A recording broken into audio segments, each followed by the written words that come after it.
Não há processo sem juiz imparcial. Imagine você sendo julgado por um juiz que tem o sentimento que o Moro tinha pelo Lula. Você gostaria de ser julgado por alguém assim? Aí você fala, não, eu nunca fiz nada de errado na vida, eu não vou juízo. Engano seu, né? Eu tive muitos clientes inocentes na vida, né? Gente que é envolvida numa situação. E numa situação em que você é envolvido, você quer ser julgado por um juiz que tem os sentimentos que o Moro tem em relação a Lula? Agora, se você não quer, por que você acha que você é um ser humano melhor que Lula? Porque isso é um direito humano fundamental. Isso é o artigo 10 da Declaração Universal dos Direitos do Homem. Todos nós, dos direitos humanos, todos nós temos direito a uma audiência pública e um juiz imparcial, ou seja, um julgamento justo. Isso é um direito de qualquer ser humano. Lula não foi tratado como um ser humano pelo Estado brasileiro no seu processo.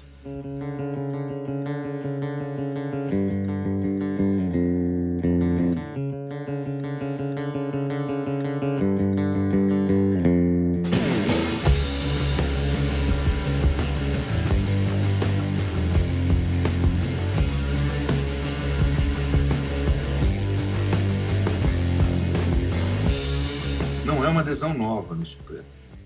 O Supremo tem várias decisões. Eu fiz um artigo agora, quem tiver interesse pode ver no Conjur, aquele site jurídico, onde eu detalho isso. E existem várias decisões do Supremo. Até uma Constituição estadual foi considerada inconstitucional pelo Supremo, porque determinava que CPIs tinham que ser instauradas com decisão do plenário. Né? E exatamente o Supremo considerou inconstitucional porque fala que é um direito da minoria. E o Supremo está certo, é assim que a Constituição determina, artigo 58 da Constituição. Tem que ter 3 requisitos, tem que ter 27 deputados apoiando, tem que ter fato certo determinado e prazo certo. Fato certo determinado para a investigação não se tornar uma devassa, funcionamento temporário para não ser eterno. Pronto, é isso. Aí é obrigado a instaurar, porque ela é um instrumento de minoria, da minoria fiscalizar a maioria e o executivo. Então, o CPI é isso. Eu fui a favor da decisão quando, no governo Lula, resolveram instaurar uma determinada CPI, acho que era do Correio, do Apagão, agora não lembro. Mas era uma CPI que queriam instaurar e deu uma polêmica na época. Eu fui contra opiniões do pessoal de esquerda. Eu, não, isso é assim mesmo. Né? Então, não há muita dúvida que é assim que funciona. Né? Agora, é evidente que, no plano político, você vai tentar ter boicotes ao funcionamento dessa investigação, vai tentar ter obstruções à investigação. Né? Um dos mecanismos de obstrução é querer ampliar muito seu objeto. A Constituição fala que tem que ser fato certo e determinado. O fato certo e determinado aí é o comportamento do governo federal. Um dos mecanismos que eles vão tentar é espalhar para ficar investigando município e estado. E isso vai ser manobra do governo. Agora, a vantagem nesse caso, o que eu acho que a CPI é uma vantagem para enfrentar o bolsonarismo na sua ensandecida postura de cometimento de crime lesa humanidade. Eu acho que essa postura ela é a mais eficaz que nós temos, porque a outra alternativa seria investigar pela justiça. Mas a justiça não vai investigar, depende do Aras, depende de um homem só. Tudo que depende de um homem só, é muito mais fácil o governo dar seu jeito, vamos dizer assim. Né? O Aras simplesmente enfrenta, e é um homem corajoso, ele, pelos seus interesses, ele vai enfrenta a opinião pública e acabou. Agora, nesse caso, nós temos uma vantagem, nós, os democratas, que nós temos a mídia do nosso lado. Né? Então, nós temos força, e o ambiente mais sensível à mídia é o parlamento. Então, mesmo que o Bolsonaro seja verdade, que ele tem maioria, etc., mas dependendo, se nós ali a gente tem mais chance. Fora isso, eu não consigo enxergar outro caminho. Tem pessoas até de esquerda que estão, no primeiro momento eu reagi muito mal à opinião delas, mas depois comecei a ponderar. Né? Nesse momento está todo mundo emocionado também, né? Mas eu comecei a ponderar, falando, não, mas a CPI não vai funcionar. Tem um certo derrotismo na esquerda que tem imobilizado a oposição. Né? Tudo. Bolsonaro ameaça, a gente acredita na ameaça dele. Ele vai ferrar os governadores, ele vai ferrar os prefeitos. Não vale a pena. Vamos esperar na eleição ele perde. Quem que diz que na eleição ele perde? Até agora, as crises que aconteceram, nenhuma foi por conta da oposição. A oposição não criou nenhuma crise com o governo. Nenhuma significativa. Pega todas as crises que tiveram, foi ex-apoiadores de Bolsonaro conflitando com Bolsonaro. Né? São crises nas frações do bloco de poder. Originadas no conflito entre essas frações. Nós, oposição, não fizemos nada. E a gente, quando cria confusão, é o caldo para ele errar também, tem que entender isso. Se ele já erra sem a gente fazer nada, a gente fazendo, ele vai errar muito mais. Né? Quer dizer, esse sujeito tem limites evidentes. Ele soltou agora uma gravação dele com o Cajuru. Aquilo aquilo é uma arma para nós, aquilo. Aquilo é uma arma, ele cometeu crime ali quando ele pede uma decisão do cara que está pedindo a instauração da CPI. Ele comete erros graves quando ele se vê em confusão. Né? Ele já não sabe agir na normalidade pacífica, imagina numa situação de conflito. Então, eu acho um imenso erro de parte do ambiente progressista estar, de fato, contra a CPI, porque não tem outro caminho. E você vai conversar com as pessoas, elas não oferecem caminho. Elas acham que o caminho é ficar em casa, sem fazer nada. E pessoas morrendo. Tem uma dimensão moral, inclusive, que eu destaco nisso. Nem sempre o agir político ele se dá por um agir por questões de poder, ele às vezes se dá por questões de justiça. Há essa dimensão na política. Como é que você explica a figura do revolucionário? Pela razão? É isso? Aquele povo na rua derramando sangue é pela razão? Né? É evidente que tem uma carga afetiva ali de crença. Walter Benjamin é um grande autor que consegue enxergar isso com brilho. Né? Quer dizer, há um elemento de crença, um elemento afetivo, e que tenha muito a ver com um sentido de justiça, né? Um sentido moral que tem na política, que existe na política. Né? Então, às vezes, a gente tem que agir para defender a vida, sem muito prolegômenos. Né? Então, é isso que nós temos que fazer. Né? Nós temos que atuar contra ele. Com o Bolsonaro, eu estou absolutamente convencido que não tem boa equação a pandemia. Vai morrer muita gente. Nós temos que dar um jeito de combatê-lo. E quanto mais na parede ele tiver, quanto mais combatido ele tiver, mais espaço para vacinar gente, mais espaço para realizar condutas racionais no sistema de saúde. Né? Então, eu acho assim, quer dizer, então a CPI não é o melhor é o impeachment dele. Mas impeachment, o presidente da Câmara não põe em votação. Nós não temos outro caminho. Então, eu desafio as pessoas que estão criticando qual o caminho de combater Bolsonaro. Ou assumam que não combater. Mas aí é uma desgraça. Eu acho que devem ser corresponsáveis por essa tragédia que está acontecendo com o país. Porque o dever agora da oposição é dever, não é uma opção, é combater Bolsonaro. E eu não enxergo outro caminho. Aras não vai deixar abrir inquérito, já demonstrou isso. O sistema de justiça não pode agir por iniciativa própria, enganar as pessoas, falar que entrou com representação na STF. A STF não pode fazer nada com representação, então, porque ele é inerte, o sistema de justiça é inerte. Ele só pode agir quando provocado, e quem provoca é o Aras. Né? Então, não existe isso. Segundo, impeachment, eu sou absolutamente a favor, eu assinei um pedido de impeachment, pedido que foi subscrito pelos partidos de oposição, eu sou um dos juristas que subscreve, eu assinei. Né? Agora, o presidente não está votando, nós vamos ficar sem fazer nada, com gente morrendo? Qual que é o caminho, se não for CPI? Eu estou aproveitando aqui esse espaço para fazer esse debate no interior dos progressistas. Qual que é o caminho, então? Na CPI, pelo menos... mas a maioria é bolsonarista. Sim, mas são políticos. E a mídia está do nosso lado. Mas eles vão manipular para ir contra governador e não sei o que lá. Será que nós vamos engolir essa manipulação? Nós somos tão burros assim? A mídia é tão burra assim? Essa gravação de hoje já mostra a intenção de manipular. Já está demonstrada, já está clara. Quando eles forem efetivar, fica claro o que estão fazendo. As coisas não são assim. Né?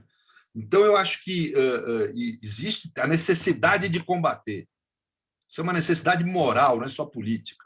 Porque gente está morrendo, está sendo cometido um crime lesa humanidade nas nossas fuças. O ser humano que se abstém face a um crime de lesa humanidade perde a sua condição de cidadania. É uma tendência antiga no nosso direito, ruim. Nosso sistema de justiça tem problemas estruturais, que eu acho que nesse momento quem deve tratar. Nós não estamos no momento histórico para tratar, isso é uma questão de conveniência e oportunidade. Mas no plano técnico, falando aqui no plano técnico, sem conveniência e oportunidade, né? Nós temos um judiciário absolutamente atípico. Atípico no mundo. Nós fizemos uma junção do modelo, a Constituição de 88 fez uma junção do modelo europeu continental com o modelo norte-americano, em que se controla. No modelo norte-americano, é o judiciário quem faz o controle de constitucionalidade. Mas ele faz o controle no caso de João contra José, no caso específico. E como a Suprema Corte as decisões dela vinculam os tribunais inferiores, no sistema americano é assim, é o sistema de precedentes, né? Você acaba realizando o controle de constitucionalidade por esse mecanismo de vinculação. Mas é uma adesão num caso comum. Eu me lembro, por exemplo, dos casos, por exemplo, de direitos civis da década de 50. Eram casos individuais. Ia lá o pessoa contra a segregação racial nas escolas, ia lá tentar a matrícula, o movimento negro orientou lá uma fulana a fazer isso, foi negada a matrícula dela numa escola branca, a partir dessa negação, foram para a justiça para tentar reverter e chegou ao Supremo, reverteu a política de criminalização, de segregação racial nas escolas, né? Então, isso é a partir de um caso concreto. O sistema americano funciona assim. O sistema europeu, ao contrário, o sistema político. Você tem uma corte constitucional que representa os três poderes, está acima deles, e que controla, em tese, controla em abstrato, a validade constitucional de atos dos três poderes, do judiciário, do executivo e do... Ou seja, você não tem um poder acima do outro. Aqui no Brasil, como nós juntamos dois modelos, o judiciário tem o poder de controlar a validade dos atos dos outros poderes. Isso é complicado, porque um poder fica acima dos outros. Nós não criamos uma corte constitucional acima dos poderes, nós temos um poder controlando a validade dos atos dos outros poderes. Então, isso já é algo ruim. E aí o pior é que, desde a década de 40, pelo excesso de casos, porque os nossos tribunais superiores, em vez de delegar a função para os tribunais inferiores, resolveram acumular funções, né? Então, o que ocorreu é que esse excesso de casos levou à necessidade de cada vez nas nossas cortes, todas elas, se tornar mais importante a figura do relator. O que é trágico, porque o que caracteriza a modernidade, em termos de sistema de justiça, é o voto colegiado. A modernidade surge com o common law, né, que vem junto com a construção das nações, na Inglaterra, e lá surgem as cortes de Westminster, quer dizer, que são cortes, são colegiados para julgar, né? Sempre se considera que o grupo julga melhor que o indivíduo. Então, é mais assim atrasado, é mais primitivo o julgamento por um juiz individual, né?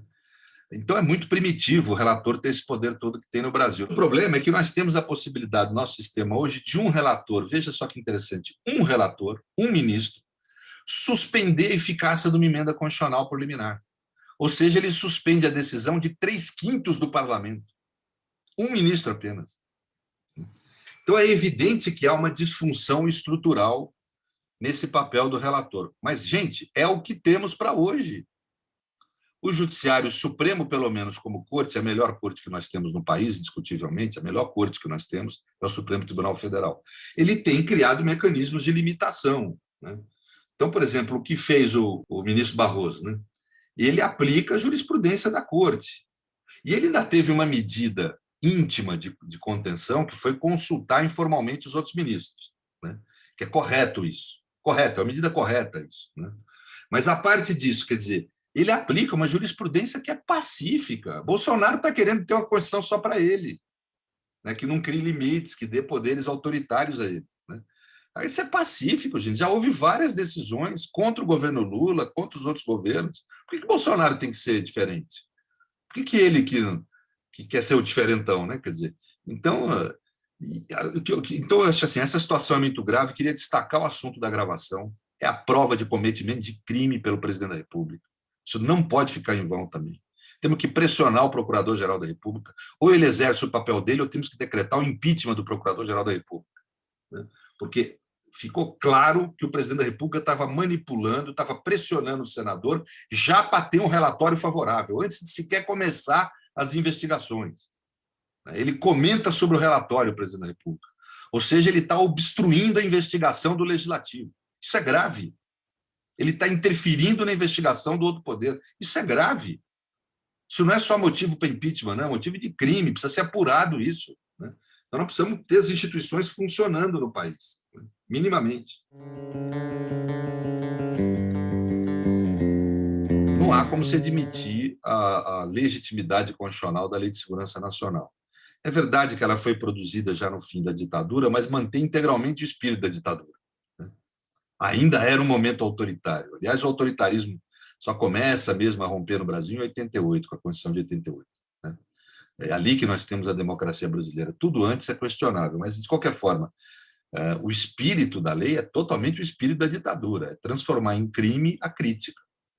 Veja o artigo 26 da Lei de Segurança Nacional, que é qualquer crítica que vá contra a imagem do presidente da República ou dos presidentes poderes é crime contra a segurança nacional.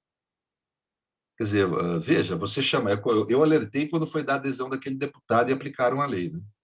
Eu falei, olha, isso aí vão começar a processar gente aí, já estão começando, né? Mas por chamar Bolsonaro de genocida, que é uma crítica política, uma política pública absolutamente legítimo, mas vão entender como uma ofensa à imagem dele, quadrado no 26 da Lei de Segurança. Não deu outra. Aconteceu já com aquele menino lá, aquele blogueiro famoso, Felipe Neto, né? Essa lei ela é um malefício para o país. Nós precisamos revogá-la, mas temos que substituí-la por outra, porque a democracia precisa de mecanismo de defesa. Toda democracia no mundo tem mecanismo de defesa das suas instituições, né? Então, nós precisamos de uma lei de defesa do Estado democrático. Eu fui um dos juristas aliás, fui que coordenou uma equipe de juristas que produziu um projeto que está hoje apresentado lá na Câmara, um projeto minimalista, né? que tem muito cuidado para não repercutir efeitos sobre o direito à opinião e sobre o direito à manifestação pública dos movimentos sociais, né? São direitos muito importantes serem preservados, ao ponto de a gente ter preferido fazer um projeto que deixe de punir condutas que talvez devessem ser punidas, mas para não correr o risco de ter condutas legítimas punidas. O nosso cuidado é que, primeiro, nós passamos a considerar com essa lei o movimento popular uma instituição da democracia, a ser protegido pelo Estado. Nós temos que entender que o movimento social é uma instituição da democracia, tanto quanto a imprensa, tanto quanto a advocacia. São instituições privadas da democracia, né? Mas não há democracia sem advocacia, não há democracia sem imprensa, mesmo sendo privadas, pois não há democracia sem movimento social. Então, nós estabelecemos essa dignidade jurídica do movimento social na lei. Mas o segundo elemento é a preocupação mesmo. Por exemplo, a ideia nossa é punir levantes contra o Estado, mas levantes com uso ou ameaça de uso de armas de fogo. Ou seja, a mera crítica, mesmo o porte de uma foice por um sem-terra, não é crime. A democracia tem que conviver com extremismos, senão ela não é democracia. Ela tem que conviver com a crítica ácida. Mas ofendeu a honra de um ministro ou do presidente da República. Eles podem se defender pelo Código Penal Comum. O Código Penal Comum continua vigente. Você não pode ofender a honra de ninguém, né? Então, existem mecanismos para a defesa da honra. A honra é um patrimônio subjetivo, ele não é um patrimônio público, né? Então, ela deve ser defendida nesse plano subjetivo, aí que o Código Penal tem instrumentos para isso, né? A ideia ali é tentar punir uma tentativa de golpe de Estado, é tentar punir discursos que resgatem como legítimos a prática de crimes lesa à humanidade na época da ditadura, né? Ou seja, é esse tipo de sanção mais típica e mais específica. Mas deixa de punir o cara que falou não sei o quê, é isso. Ou nós queremos democracia ou não, né? Você começar a punir muito... Porque o problema do discurso de ódio tem que ser punido, o discurso de ódio, mas ele tem que ser muito bem definido. Então, nós estamos agora debatendo o conteúdo da lei novamente. Eu pedi para as pessoas, tragam por escrito a definição. Entendeu? Porque nós precisamos ver como é que fica no papel. Nós estamos falando de uma lei, que põe pessoa na cadeia, né? Então, nós não podemos... Porque a má definição do que é discurso de ódio pode levar a punir um discurso crítico mais ácido. E que ocorre, se você for ver os nossos blogs, for ver aqui a TVT, todo dia tem uma crítica mais ácida. Todo dia, né? E várias vezes, né? Mas isso é desejável numa democracia, não pode ser punido, né? A gente pode falar com raiva, eu sou um cara raivoso na hora de falar, né? Filho de espanhol, né?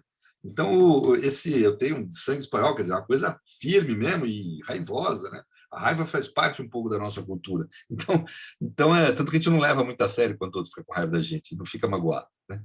Tem couro grosso, como a gente fala, né? Então, assim, mas é um jeito de ser, quer dizer, e um jeito de fazer a crítica, que é necessário na democracia, né?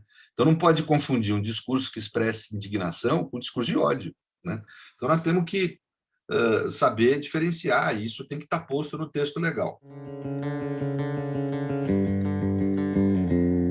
Não há processo sem juiz imparcial. Imagine você sendo julgado por um juiz, você que está nos ouvindo, ser julgado por um juiz que tem o sentimento que o Moro tinha pelo Lula, né? Você gostaria de ser julgado por alguém assim? Aí você fala, não, eu nunca fiz nada de errado na vida, eu não vou juízo. Engano seu, né? Eu tive muitos clientes inocentes na vida, né? Gente que é envolvida numa situação, né? E numa situação em que você é envolvido, você quer ser julgado por um juiz que tem os sentimentos que o Moro tem em relação a Lula? Agora, se você não quer, por que você acha que você é um ser humano melhor que Lula? Porque isso é um direito humano fundamental, isso é o artigo 10 da Declaração Universal dos Direitos do Homem. Todos nós, dos direitos humanos, todos nós temos direito a uma audiência pública e um juiz imparcial, ou seja, um julgamento justo. Isso é um direito de qualquer ser humano. Lula não foi tratado como um ser humano pelo Estado brasileiro no seu processo. Ele foi tratado como um corpo aquém do humano. Foi tratado como um inimigo, aquele inimigo do Estado, que não tem direito à proteção jurídica mínima e política também que qualquer ser humano tem. Então, Lula, a única decisão capaz de rehumanizar Lula integralmente é a decisão que foi dada pela segunda turma, ser estendida para os demais processos em que Moro atuou, e Moro ser definitivamente considerado um juiz parcial em relação a Lula. O que a decisão de Fachin tem de bom é que recupera a cidadania formal de Lula. Ele pode voltar a ser votado, pode voltar a ser elegível, mas isso é insuficiente. Isso é insuficiente. Nós precisamos resgatar a humanidade de Lula, não por ele, hein? Por todos nós. Porque se isso acontece com Lula, pode acontecer com qualquer um de nós, né? Basta a gente cair em desagrado aí do sistema por alguma razão, ou uma razão aleatória qualquer, né? Nós podemos ter aí, sermos desumanizados injustamente. O sofrimento de uma pessoa, ao ser tratado de forma injusta pelo Estado, é imenso. É muito maior do que o sofrimento de algum culpado. Quando o sujeito comete um crime, ele assume as responsabilidades, ele assume a consequência, ele sabe que pode azedar para o lado dele. Agora, quando o sujeito não comete, ou independente de cometer ou não, quer dizer, quando ele é tratado de forma injusta, né? Quando ele não tem direito a ser julgado para ser ouvido, né? Ouvido de fato. Esse é o problema do juiz parcial, ele não tem ouvidos para a defesa. E é o que nós vimos nas gravações da spoofing também, né? Nas gravações aí da spoofing e da Vaza Jato. Quer dizer, Lula não era tratado como um ser humano. Veja a forma como trataram Dona Marisa nas conversas, a esposa de Lula. A forma como trataram o neto dele que morreu, né? Gente próxima dele que morreu. E a forma como os procuradores se referiam para ele era desumanizante. Isso se refletiu no processo, né? Não deram a ele o direito à legítima defesa plena, não real, verdadeira, material. Ele não teve direito de defesa material, ele não teve direito a um juiz imparcial, e os procuradores não foram procuradores públicos, foram advogados privados de acusação, e tanto foram assim que hoje eles estão em nome próprio, não em nome da Procuradoria, em nome próprio, pessoa física, recorrer contra a decisão de Lula. Eles estão levando como uma vindita pessoal, é um problema político e pessoal. Ou seja, essa gente não podia nunca ser procurador no caso dele. Agora está atestado isso. Eles foram em nome pessoal querer a condenação de Lula no Supremo. O que eles têm a ver com isso? Eles são funcionários públicos, cumpriram o papel deles, acabou, né? Mas não, eles em nome de pessoa física, não em nome do Ministério Público. Como pessoas, eles vão lutar contra Lula no Supremo. Quer dizer, é uma postura política, ideológica e personalíssima deles, né? Os procuradores também não poderiam ser procuradores nesse caso.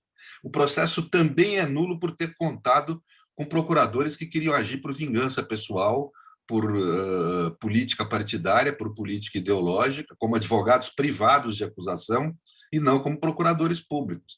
O Lula tem direito a ser processado, como qualquer um de nós, por procuradores públicos, gente que atue à luz do interesse público e não à luz dos seus interesses particularistas e privados.